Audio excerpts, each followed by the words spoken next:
So good morning বন্ধুরা, আজকে day 2। আজকে আছি কোচবিহারে। যেরকম আগের ভিডিওতে দেখেছিলে কোচবিহার এসেছিলাম, আজকে আপাতত কোচবিহারই স্টে করেছি, কারণ কোচবিহার রাজবাড়ি আরও দু একটা জায়গা প্ল্যান আছে, যদি সম্ভব হয় সেগুলো ঘুরে দেখবো আর তোমাদের দেখাবো। আগামীকাল এখান থেকে নর্থ ইস্টের দিকে আরও এগোবো। ফিক্সড ডেস্টিনেশন এখনও কিছু রাখিনি, দেখি যেখানে ভালো লাগে সেখানে যাব। টাইম খুব একটা বেশি নেই, কমই আছে।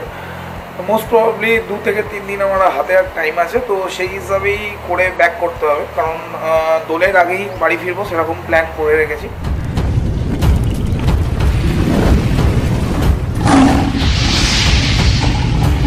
প্রাইসের মধ্যে মানে ঠিকঠাক রুম, পরিষ্কার পরিচ্ছন্ন। আমি রুমের ভিউটা পুরো তোমাদের দেখাচ্ছি, তাহলে তোমরাও বুঝতে পারবে। আমাদের রুমের এন্ট্রান্স, তো এই হলো পুরো রুম। মোটামুটি দুজনের জন্যে সাফিসিয়েন্ট স্পেস আছে।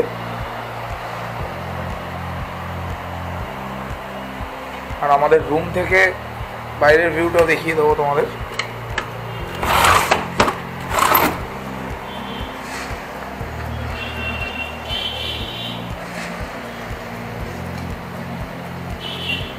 জাস্ট রাজবাড়ি থেকে 600 মিটার ডিস্টেন্সেই রয়েছে এই হোটেলটা।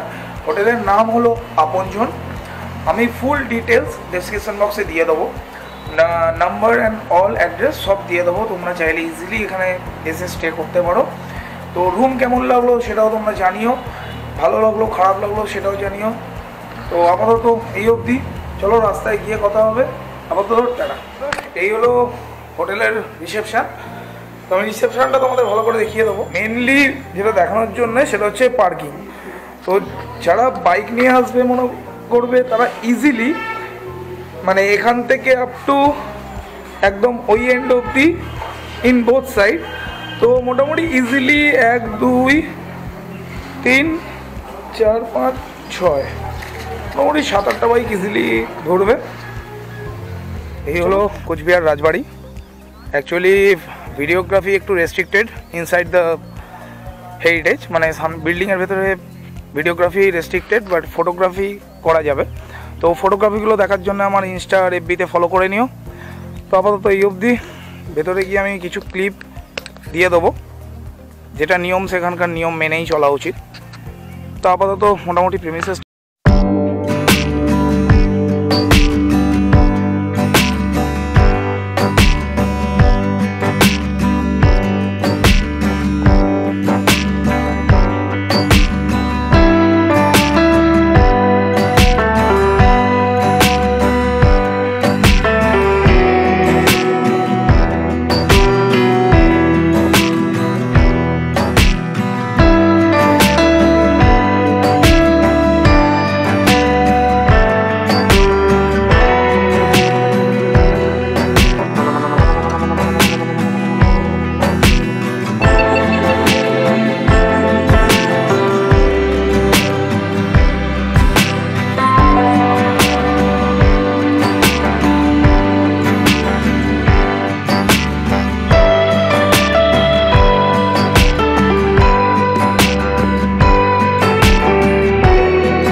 সো ফ্রেন্ডস, এখন আছি রাজবাড়ির ভেতরে।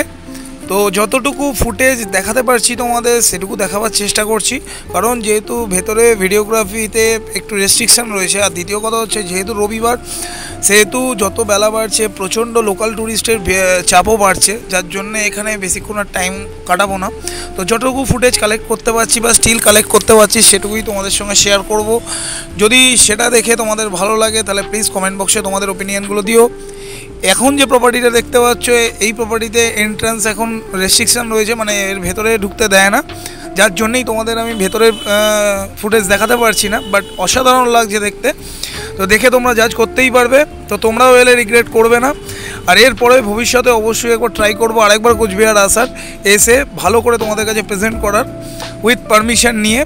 তো আপাতত এখানে তোমরা ভিউ এনজয় করো, করে এখান থেকে বেরোবো। প্রচণ্ড গরম, সো আর এদিক ওদিক করবো না, সোজা যাবো হোটেল, কারণ লাগেজপত্র গুছিয়ে রেডি রাখবো, কারণ কালকে সকালে আর্লি মর্নিং বেরোবো আরও নর্থ ইস্টের জন্যে। সো টিল নাও আমি তমাল, তোমরা দেখছো আমার ইউটিউব চ্যানেল রবিন রাইডার তমাল। আর যারা নতুন, যেটা বারবার বলি, ভিডিওটা সাবস্ক্রাইব করার সাথে সাথে বেল আইকন আর অল নোটিফিকেশান দুটোকেই অন করে দিও আমার প্রতিটা ভিডিওর আপডেটের জন্য। তো চলো এখন এখান থেকে বেরোনো যাক, বেরিয়ে তোমাদের সঙ্গে আবার একবার ফাইনাল ভিউ বাইরে থেকে দেখিয়ে দেবো, দেখিয়ে হোটেলে যাব। তো আপাতত টাটা, গুড বাই, দেখা হবে আবার রাস্তায়। তো বন্ধুরা, এই হলো কোচবিহার রাজবাড়ি। কোচবিহার রাজবাড়ি কেমন লাগলো কমেন্ট বক্সে অবশ্যই জানিও।